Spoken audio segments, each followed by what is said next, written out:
Les decía que, no sé si por ahí tenés el nombre de los vasos, Claudio, ¿cómo se llamaban los vasos de los...? No. Bueno, creo que vasos canopos. Por ahí busca, a ver, busca en Google vasos canopos.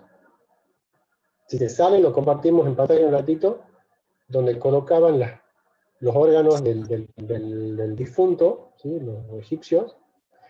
Y bien, ¿y por qué estamos hablando de todo esto? Porque muy probablemente, ¿sí? Y cuando digo probablemente es que lo podemos probar, ¿sí? A Jacob vino y le hayan hecho todo este proceso, excepto, ¿sí?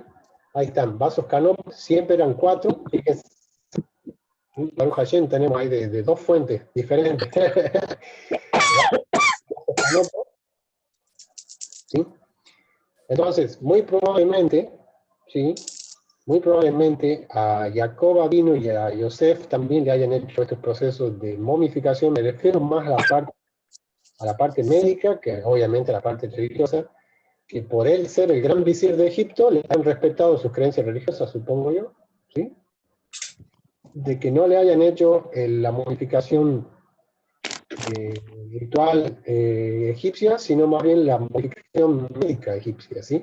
Para que el cuerpo se preserve para llegar a Canaán, ¿sí? Para que el cuerpo sea preservado para llegar a Canaán, sea sepultado como si recién hubiese muerto y no como si hubiese muerto hace 70 días, ¿me explico? ¿Sí? Y en el caso de José, fíjense chicos, fíjense la importancia de que el lugar donde Dios coloca a José, ¿sí? Como el segundo en Egipto, ¿sí? Como el primer ministro, habíamos dicho, el virrey de Egipto, para que José reciba todos los honores. Obviamente la momificación de José, yo estoy seguro que habrá sido a la altura de todos los faraones, ¿sí? La momificación de José habrá sido a la altura de todos los faraones, quitando así el punto religioso, obviamente. No ha sido con el punto religioso, sino más bien, como dije, el punto místico. Es decir, que el cuerpo de José, hoy por hoy, donde quiera que esté, ¿sí? Donde quiera que esté, está preservado, bien preservado, como de las momias más famosas que tenemos de Egipto, ¿sí? Ahora, ¿por qué el Kadosh, por qué el Señor, el Todopoderoso, permitió eso? Que nosotros podríamos decir, no, ¿cómo nuestro patriarca va a ser una momia? Por el tema, ¿sí? Por el tema de lo que viene a ser este cortejo fúnebre, ¿sí? En medio del desierto, ¿sí? Y la importancia que tenía nuestro pueblo de ser sepultado, ¿sí? En la tierra de sus padres y no así en Egipto, ¿sí? Esa es la importancia de que José tenga un cargo tan grande como el que tenía, para que él pueda decidir que su papá y sus huesos sean llevados a la tierra de Canaán y no sean sepultados en Egipto. Creo que lo dice Vlad cuando él hace su comentario en esta cartilla, en esta pantalla, él dice, el punto 1, primeramente para que los egipcios, ¿sí? No lo conviertan en un Imhotep. Cuando digo esto, lo digo con fundamento, chicos.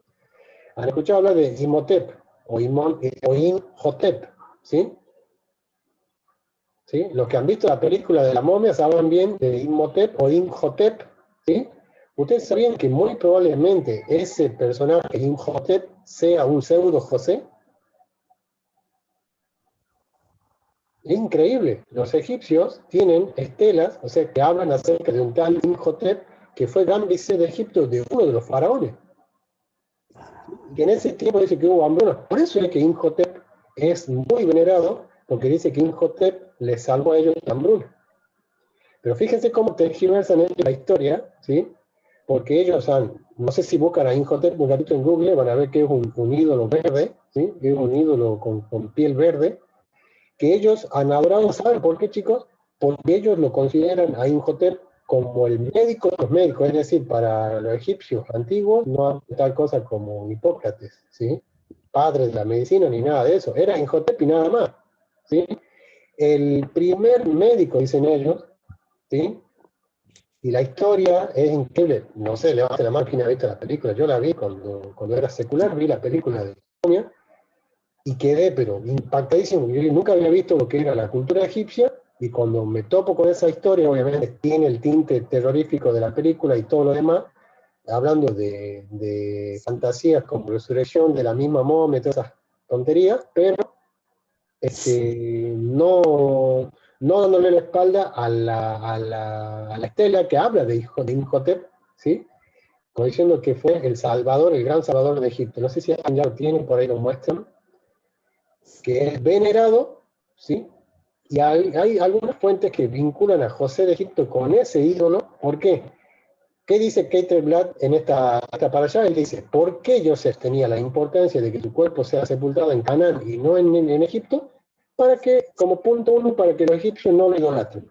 Bueno, por más que los huesos de José fueron llevados de Canaán, fueron llevados de Egipto a Canaán, los egipcios se inventaron un José, para que se den cuenta, chicos.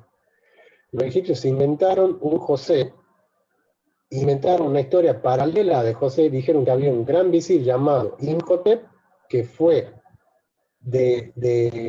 fue este gran visir de uno de los faraones, ¿sí? Y salvó al pueblo del hambre. No sé si quieren que les cuente un poquito acerca de cómo los egipcios ven la historia. ¿Sí? Hasta incluso dice que el faraón tuvo sueños y todo, pero todo es paralelo, ¿sí? Le cambiaron toda la historia de la Biblia, le cambiaron toda la historia de la Biblia, pero dice que este faraón tuvo sueños y que en este caso, ¿saben cómo viene la mano? En el caso de la estela egipcia, dice que primero vienen los años de hambre y después vienen los años de abundancia. Ellos le cambian un poco la historia. A ver, Juan. No, lo que quería agregar que en el Éxodo, para cuando fueron el castigo sobre los dioses de Israel, una de las plagas, que fue la de las úlceras, fue sobre Imhotep, el dios de la medicina. Sí, ahí está, ¿ves? Es lo que cuando cayó úlcera sobre todo Egipto. Eso es lo que quería marcar. Que Claro. creo que es la A número 1, 2, 3, 4, 5, la sexta plaga. Sexta plaga. La sexta plaga de Egipto era Imhotep. Fue El para Eterno la avergonzar hizo. a esa deidad, de verdad. Eso Bien, yo le invito es lo a que que quería agregar. investiguen acerca de Imhotep, de esa divinidad egipcia. Es increíble, pero es clarito, se robaron la historia de José. Porque ustedes fíjense que cuando paseamos la semana que viene, que le va a tocar a Claudio leer la primera línea, donde dice, y se levantó en Egipto un faraón que no conocía a Joseph. ¿Sí? Por ahí ese no conocía a Joseph, lo podemos entender como un faraón que no quería saber nada con Joseph. Ahí está. Esa es la cultura, ¿no? Bien. Entonces, muy probablemente, ¿sí? Muy probablemente este faraón haya mandado a quemar todos los papiros que hablen de José, haya mandado a destruir todas las estelas. ¿Saben lo que son las estelas, verdad? ¿Sí? Las inscripciones egipcias en piedra, ¿no? Haya mandado a destruir todas las estelas que hablen de José, pero los conocían acerca de esto, y como vos fíjate, no sé si conoce la historia, o sea, el juego del teléfono descompuesto, ¿sí? ¿Sí? Bueno, le ocurrió eso a la historia de José, los egipcios terminaron creándose otra divinidad, ¿sí? Porque para ellos amaban tener divinidades de todo tipo, ¿sí? Entonces, lo que viene a ser un José de Egipto, un visir de Egipto, vino a ser como una divinidad más bien, ¿sí? Idolatrada. El punto 2 que Vlad dice en esta para allá, que por qué era la importancia de sacar los huesos de José de Egipto, era para que esta especie de caravanas judías ortodoxas que visitan las tumbas de los patriarcas no tengan que descender a Egipto para visitar la tumba del patriarca. ¿Sí? Entonces ese puede ser un punto también, yo creo que más válido que el número uno, los egipcios, como quiera ellos se iban a hacer un ídolo, ¿sí? Como quiera ellos se iban a hacer un ídolo, ¿sí? Algo que me impacta mucho de los egipcios es que ellos tenían su divinidad del bien y del mal, ¿sí? Tenían divinidades buenas y divinidades malas, pero ellos le servían a las dos por igual. ¿Por qué? A las buenas para que les favorezca y a las malas para que no los perjudique. Incluso eso también se ha metido en la cultura occidental cuando los paganos, ¿sí? Ustedes van a ver que ahora en todo lo que es Sudamérica está muy metido el tema de la muerte, ¿sí? De la adoración a la muerte, ¿sí? Y vos fíjate que ¿Cómo? Más en México, digo, se ve eso. Claro, yo creo que de México salió todo eso, ¿no? Se ve que idolatran a San la Muerte. Hay una película en Disney. Hay una película que sacó Disney que se llama Coco, la película. Exactamente. Esa película literalmente es la muerte. Obviamente lo muestran como algo inocente, como algo bueno, pero literalmente es la muerte. La muerte misma. Estaba también, antes, yo me acuerdo, en la época de que mi hermanito veía dibujo, estaba la vaca y el pollito, no me acuerdo qué era, que había una muerte también ahí, una vaca, no me acuerdo, no sé si ustedes se acuerdan. Claro, No, era Ese era Billy Mandy. Eso, eso. No, en la vaca y el pollito estaba Hasatán. Ah, Lo mostraban a Hasatán yo me acuerdo que ahí. con cuernos, no gordo. Billy Mandy tiene. Vaya, En la vaca se llamaba Trasero Rojo, se llamaba, perdón, no, pero se llamaba así. Ahí En está. la vaca y el pollito. En Billy Mandy se llamaba Huesito. Sí, Huesito le decía. bueno, ahí tenemos todo, ¿no? Cómo trataron de. ¿Cómo? Que había otro también que era La Comadreja, creo. Se llamaba el dibujito y también andaba ahí un... Ustedes se acordarán, no sé, yo en mi época veíamos dibujos japoneses que incluso estaba el Mix Tatán de Goku. No sé si se acuerdan de eso también. Pero que prácticamente así descaradamente hablaban del diablo como si nada, ¿no? Y nosotros veíamos y no nos dábamos cuenta de que eso estaba mal. Nosotros como jóvenes veíamos esos dibujos y no nos dábamos cuenta. Romy miraba Lulabel. Bell. Increíble. O Sandy Bell, algo así. Y tenía. Hoy, la otra vez miramos los mensajes subliminales de los dibujos que mirábamos y es terrible. Es terrible. Así que, miren, chicos, bueno, ya yo finalizo con este tema, ya te dejo el espacio, Juan. Bien, entonces por eso se llegaba a preparar el cuerpo de tal manera para que quede realmente preservado de la mejor manera, era quitándole todos los órganos que contenían mucha agua en exceso. Yo le decía a mi maestro, ¿cómo será que la urgencia de los médicos de quitar todo el agua del cuerpo humano y dejarlo lo más seco posible? Si uno deja en la cocina un trapo húmedo y al otro día ese trapo apesta, ¿verdad? Imagínate, dicen que cuando muere una persona, dice que lo primero que se empieza a descomponer es el agua. Lo primero que se empieza a descomponer, ¿sí?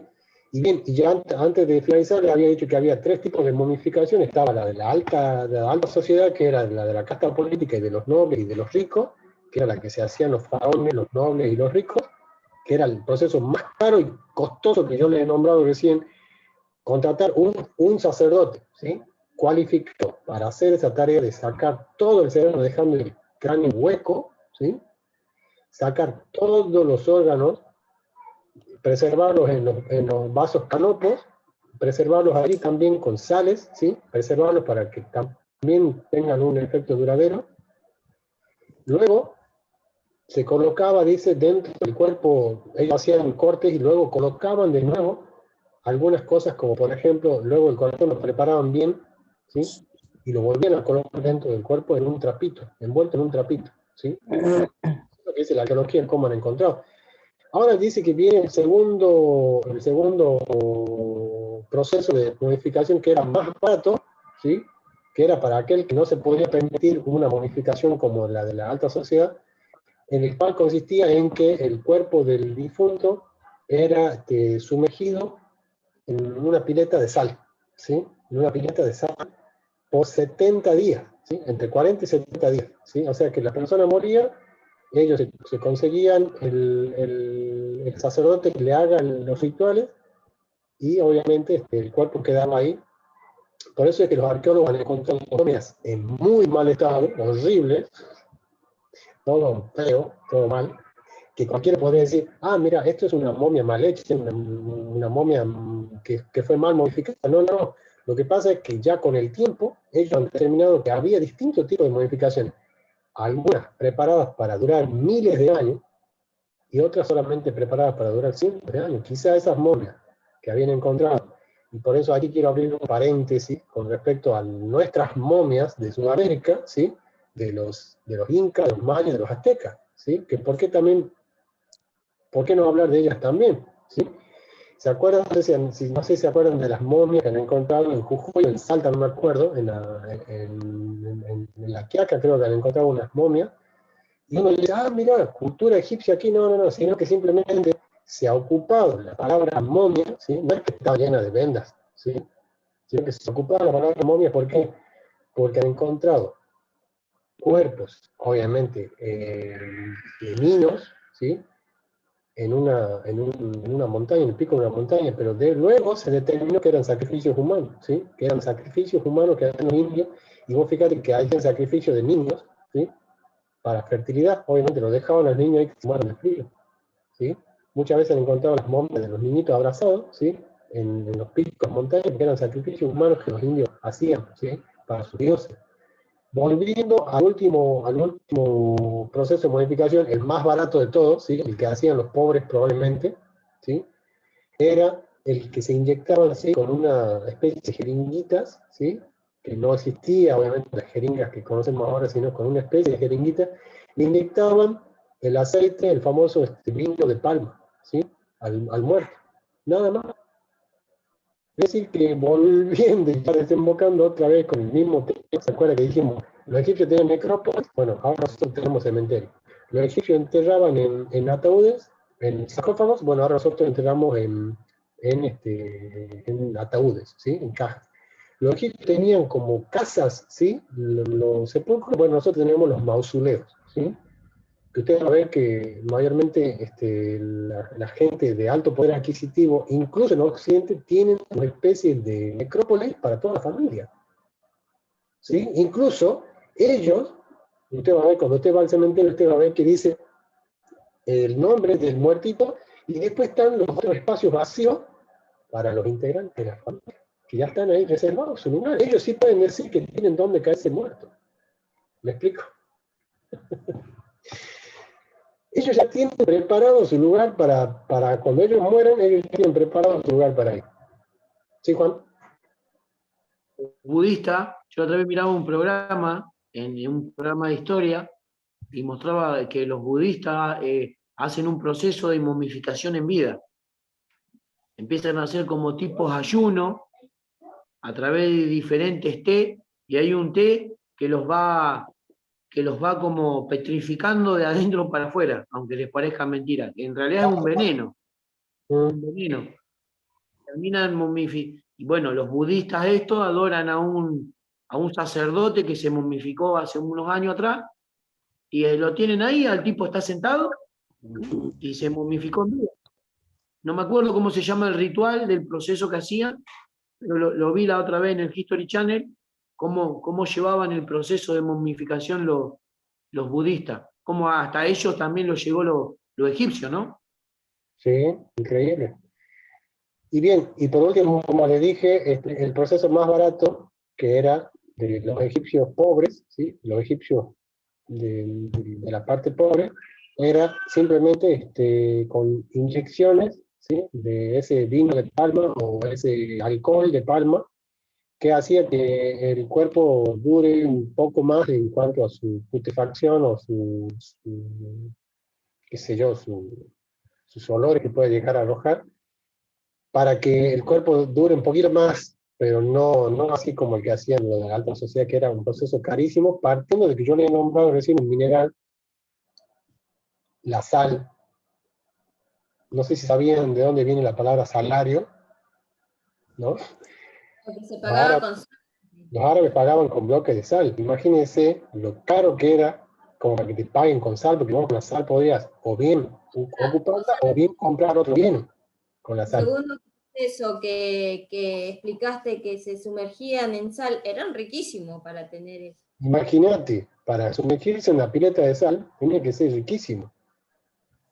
Así que, bueno, yo supongo que todo eso después quedaba inutilizable, ¿sí? Ya, obviamente, o serviría para otro muertito, o bien una pileta exclusiva para eso, ¿no? Bien, finalizamos entonces, bueno, lo que fue esta presentación de Bereshit, Vallejí, para allá Vallejí, la última, la número 12, con la palabra Egipto, chicos. La Torah comienza con la palabra Bereshit y termina, perdón, el libro de Génesis comienza con la palabra Bereshit y finaliza con la palabra Egipto. ¿Sí? Entonces, ahí hay un mensaje también de parte del Señor, como diciendo que si Egipto es el sistema de este mundo, ¿sí? Es decir, que Dios está interesado en salvar al mundo entero, como dice Juan 3:18, porque no envió Dios a su Hijo al mundo para condenar al mundo, sino para que el mundo sea salvo por él. 3 veces repite la palabra Egipto ahí, o la palabra mundo, ¿sí? No envió Dios a su Hijo al mundo para condenar al mundo, sino para que el mundo sea salvo por él. Entonces, Dios tiene un plan para el mundo, ¿sí? Aunque el mundo hoy le dé la espalda, ¿sí? Aunque el mundo hoy no quiere saber nada de Dios ni de los mandamientos, ni incluso el mundo que cree seguir a Dios quiere saber algo con sus mandamientos, incluso el mundo que todos los domingos va a la iglesia quiere saber con los mandamientos. Entonces, Dios tiene un plan para ellos y ese plan está, pero perfectamente preparado con aquel pequeño hijo llamado Efraín, el fructífero, el que iba a ser la plenitud, el Melo Hagoim, la plenitud de las naciones, ¿sí? Hasta aquí lo que yo quería compartirles. Juan tiene para exponernos también un estudio de Efraín. Amén. Sí, por allá lo que vos acabás de decir, cómo el Eterno cumple sus promesas desde el principio, y cómo podemos ver que la Biblia es la historia de una familia. ¿Sí? El punto por allá es entender la historia de esta familia, cómo se fue desarrollando, porque el Eterno no es que hace todo con el modismo de decir soplar y hacer botella. Todo demanda un tiempo, todo tiene un tiempo de cumplimiento. Y que para que podamos entender cómo ocurrió este plan, o cómo hoy llega este plan a nuestras manos, o cómo podemos decir que nosotros somos el cumplimiento, hoy nosotros somos ese cumplimiento. Entonces la gente dice, bueno, ¿cómo puede ser? Qué maravilloso, pero ¿cómo puede ser esto posible? ¿Cómo puede ser esto posible? Hay que entender la bendición que Dios le dio a Abraham, la misma bendición que Dios le dio a Abraham pasó a Jacob, la misma bendición que le dio a Jacob pasó a Isaac, a Isaac, a Jacob, y de Jacob, ¿cómo pasó a José? ¿Sí? Y cómo de José pasa a Efraín. ¿Sí? Porque Efraín, tenemos que cuando va a la tierra de Egipto, ¿sí? cuando se levanta esta hambruna en todo el mundo, porque fue en todo el mundo, Jacob viaja, después del encuentro con sus hermanos, que son las para allá que acabamos de ver, cómo Jacob viaja a Egipto, y cómo él, lo que estamos viendo hoy, la bendición que hace sobre sus hijos, sobre los hijos de José que tuvo en Egipto. Los hijos de José eran goyim, eran gentiles, ¿sí? Porque habían nacido en Egipto. Eso ya ahí nos deja ver un simbolismo o una sombra de lo que nosotros somos hoy, ¿sí? Entonces, el punto es cómo se va llevando a cabo todo el cumplimiento de la promesa que Dios le hizo una vez a Abraham. ¿Sí? Dios le promete una nación y un conjunto de naciones. La misma promesa va pasando. ¿Sí? Está hablando obviamente sin saberlo, uno por allá no estudiarlo, uno sabe, pero ya nos está dando una perspectiva de Efraín. Pero antes de eso, yo quería hacer algo muy clave, que es para entender, porque el propósito de todo esto es la comprensión, y que uno lo pueda explicar. ¿Cómo esta bendición nos alcanza hoy a nosotros? ¿Y por qué nos alcanza hoy a nosotros? Cuando Jacob iba para Egipto, que ya sabía que su hijo José estaba con vida, el Eterno se le aparece y le dice, anda a Egipto, no tengas miedo, porque yo, cuando sean muchos, yo de ahí te voy a sacar. José te va a cerrar los ojos. Esta misma promesa Dios le hizo a Abraham, que tu pueblo iba a estar 400 años en la tierra de Egipto y le iban a servir, y después el Eterno los iba a liberar. O sea, no es algo nuevo, es la misma promesa que se le hizo a Abraham una y otra vez. ¿Sí? Tenemos esa el Evangelio. El Evangelio del Reino, para comprenderlo, tenemos que ir a todas estas promesas, ¿no? Entonces yo quería ir a Génesis 48:4, ¿sí? Cuando va y bendice lo primero que dice Jacob, ¿sí? Cómo le cuenta a José, y dice, Génesis 48:4, y me dijo, he aquí, ¿sí? Hablando de la promesa que el Eterno le hizo a Jacob, he aquí que te haré crecer, te multiplicaré, y te pondré por estirpe de naciones, y daré esta tierra a tu descendencia después de ti por herencia perpetua. Una palabra clave es estirpe. Te pondré por estirpe de naciones. Yo no sé si alguien de ustedes sabe lo que significa la palabra estirpe. En mi Biblia, en la versión Reina Valera, dice estirpe. La palabra estirpe viene del latín, ¿sí? Y significa raza, familia, descendientes, antepasados, linaje. O sea, ya ahí nos está dando una perspectiva de lo que el Eterno le dijo a Jacob. O sea, te pondré por familia a las naciones. O sea, te pondré por familia a Efraín. ¿Qué es lo que va a ocurrir en los versos siguientes? O sea, ya nos está dando una perspectiva de que le está diciendo. O sea, por eso dice, en todas las naciones de la tierra, le dijo Abraham, serán benditas a través de tu simiente. Entonces ya acá podemos ver cómo el Eterno ya le dice de que Efraín, las naciones, van a ser parte de la familia de Jacob. No sé si me están escuchando. Sí, hermano. Sí, perfecto. Clara, Dani, ¿se escucha? Perfecto, Juan. No, listo, sigo entonces. Entonces, ¿cómo se llevaría a cabo? Bárbaro, Clara, gracias. La hermana Silvina, ¿se escucha bien? Sí.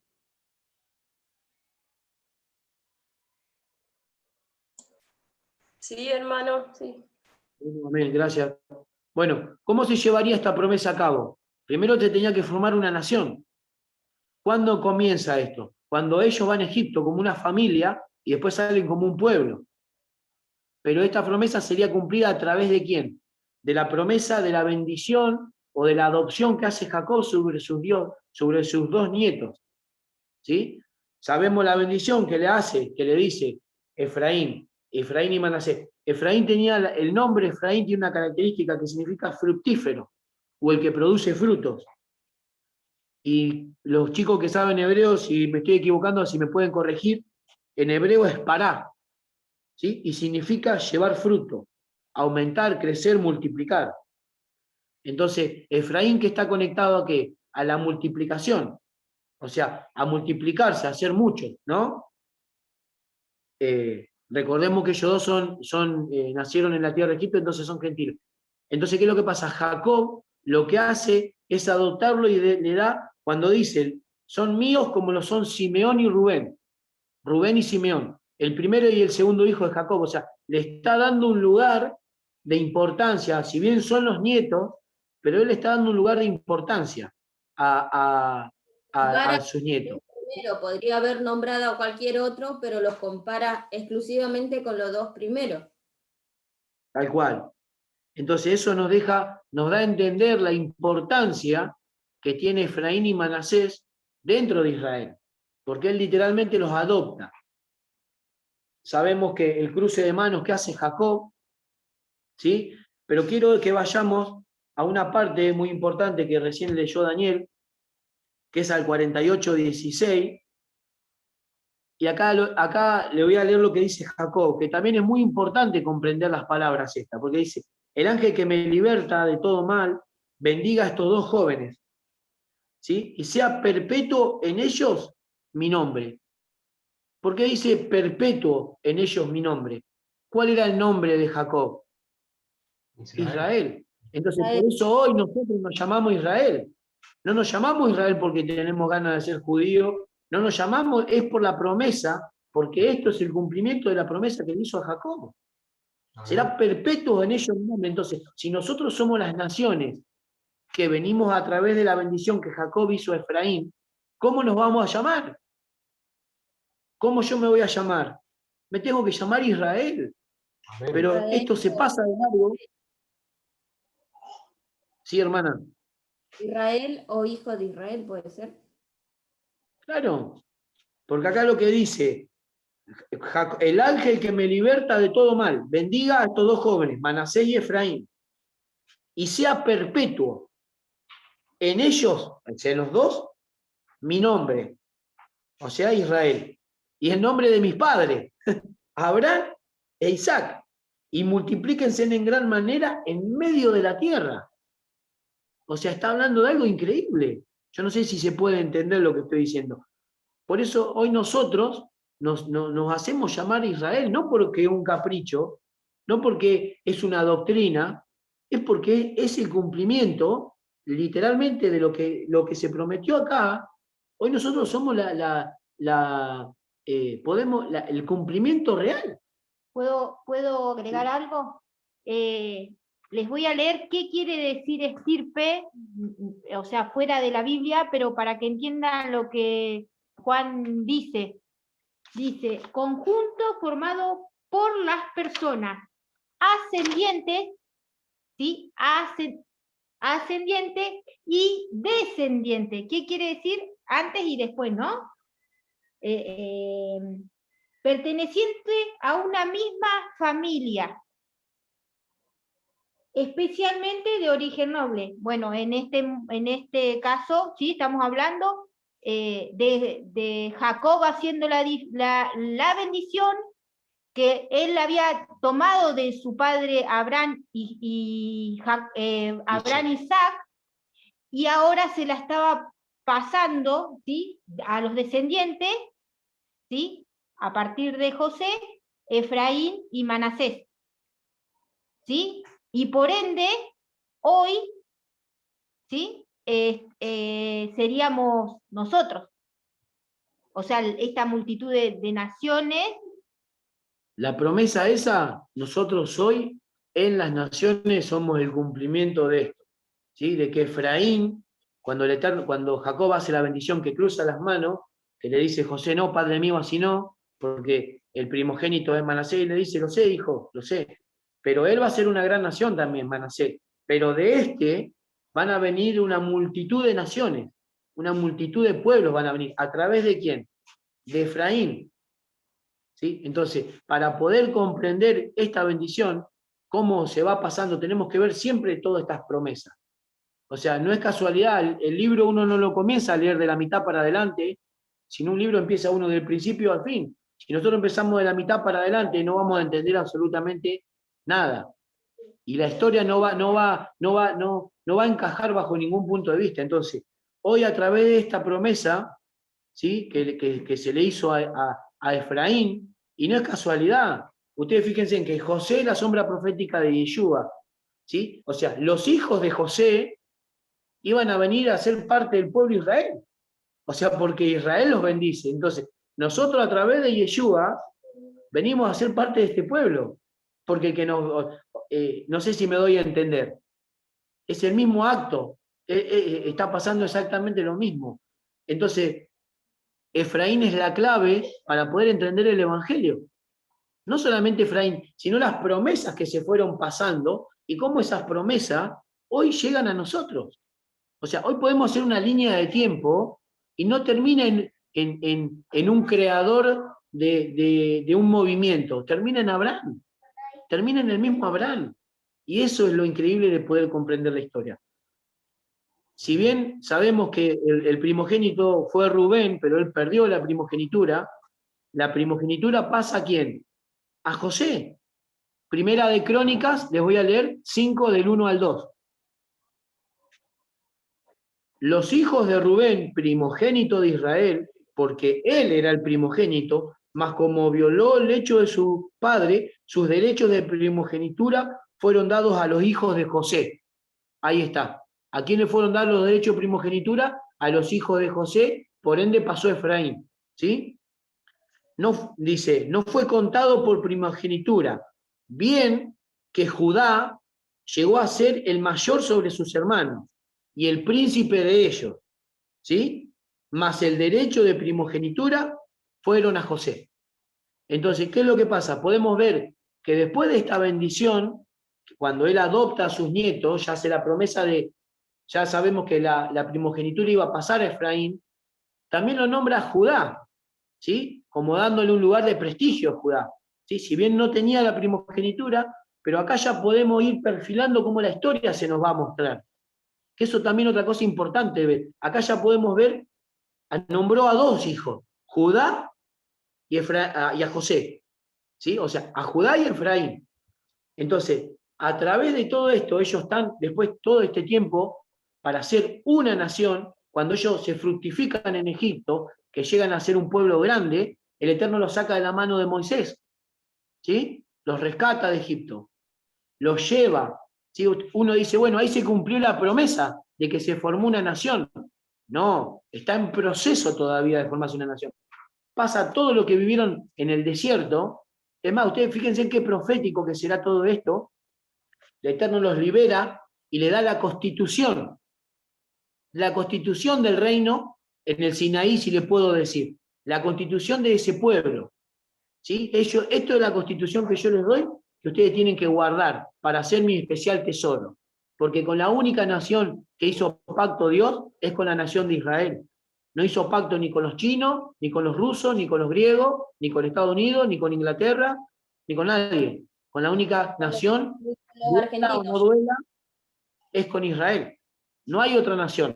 Ahora, que Dios en su misericordia Llegue. alcance a las naciones a través de su nieto Efraín, para que todos sean Israel, bárbaro. Porque es lo mismo que hizo en Egipto. Cuando salen de Egipto salieron un montón, no solamente de egipcios. Seguro que había egipcios y había de otras razas, porque los egipcios eran un imperio. Y ellos habían ido conquistando y deben haber tenido un montón de esclavos. ¿Y qué pasó con esa gente? El Eterno les abrió la puerta y les dijo, bienvenidos sean a mi casa, porque mi casa es casa de oración para los pueblos. Pero no te vas a llamar con el nombre de un pueblo paralelo, te vas a llamar Israel, porque este es el propósito de toda la historia. ¿Sí? O sea, obviamente, ¿y a través de quién va a ser eso? A través ¿de quién? Del legislador, del Salvador, ¿sí? ¿De quién? Acá lo podemos ver también cómo se va perfilando la historia. José, después lo vemos a Moisés, ahora que en las próximas para allá, también un estereotipo de Mesías sacerdotal o de Mesías sufriente. ¿Sí? Entonces, las dos promesas más grandes quedaron en José y Judá. Cuando ellos, después del desierto, después de recibir la constitución del reino, ellos tenían que entrar a tomar la posesión, a conquistar la tierra prometida. Ustedes imagínense la fama que traía Israel en el desierto, que los otros reinos, después que escucharon lo que le pasó a Egipto, por supuesto que no se iban a querer topar en el camino de Israel. Muchas naciones se enfrentaron y, bueno, fueron exterminadas, ¿sí? Como los amalecitas, por ejemplo. Ahora, cuando ellos están en el desierto, acá podemos ver otra vez, aparecen estos dos, Judá y Efraín. ¿Cuándo? Cuando Moisés manda a los espías a ver, no espía, a inspeccionar. Yo creo que más que espía, fueron a inspeccionar la tierra de Canaán. ¿Sí? ¿Y qué les dice? Manda uno de cada tribu, un representante de cada tribu. Y los únicos dos que no dudaron del poder del Eterno fue la tribu de Judá y la tribu de Efraín. ¿Quiénes eran? Eran Caleb, de la tribu de Judá, y Josué, o Osea, porque en realidad se llamaba Osea, y le cambia el nombre, Moisés, y le pone Josué.